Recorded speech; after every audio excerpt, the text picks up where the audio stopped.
Bonjour, lors d'une précédente vidéo, nous avions vu comment l'auditeur peut naviguer dans les différents dossiers virtuels qui contiennent des ressources pertinentes. Par exemple, il peut aller dans le dossier virtuel culture numérique et accéder, en cliquant sur ce lien, au cours qui avait été présenté en séance.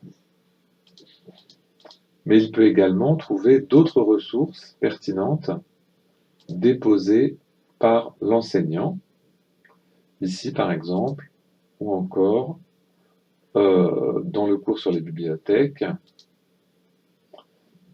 Maintenant, nous allons voir comment les auditeurs peuvent eux-mêmes déposer des ressources qui leur semblent pertinentes. Pour faire ça, on va changer de domaine, c'est-à-dire que vous allez cliquer ici sur ce bouton et vous allez vous déplacer sur Contribution auditeur. Là, vous voyez, vous retrouvez des dossiers virtuels qui, pour l'instant, n'ont pas encore été beaucoup remplis. Et là, vous allez pouvoir vous-même déposer des liens qui vous semblent pertinents. Là, vous voyez, par exemple, dans le dossier culture numérique, il y a deux liens qui ont été tagués par le tag initiation ordinateur. Tagué, ça veut dire que on a caractérisé le site web avec une petite étiquette initiation ordinateur en déplaçant comme ceci le tag, ça c'est le tag sur la ressource. Il y a donc deux principales manières de taguer les ressources.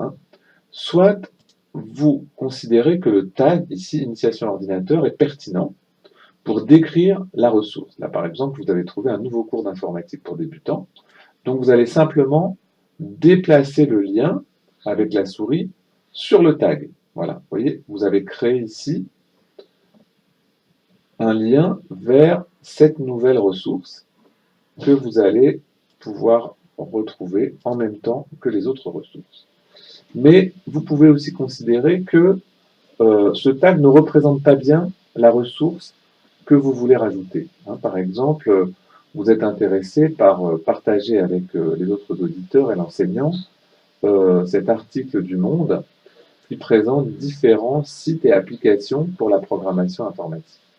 Alors là, ce que vous allez faire, c'est que vous allez déplacer directement le lien sur une partie blanche du panneau central. Et automatiquement, vous aurez la création d'un nouveau tag. Et ce tag vous permettra donc de retrouver votre lien. Alors ce tag, vous allez pouvoir le décorer, changer son image, soit en cliquant sur ce petit bouton, soit en sélectionnant une icône ici, par exemple, comme il s'agit de programmation, vous pourrez prendre une petite icône représentant un ordinateur, soit encore en allant chercher une image qui vous convient sur le web. Par exemple, vous pouvez taper le mot-clé programmation, vous cliquez ici sur image, voilà, vous trouvez une image qui vous semble bien représenter cette notion. Vous allez, par un clic droit, éditer l'icône et vous déplacez l'image sur cette petite zone. Et voilà, vous avez changé l'apparence de l'icône. Donc ça, ce sont les deux manières qui vous permettent de rajouter des ressources utiles à destination de vos collègues ou de votre enseignant dans les différentes rubriques qui ont été prédéfinies ici. Vous pourriez également définir une nouvelle rubrique à l'aide de ce bouton.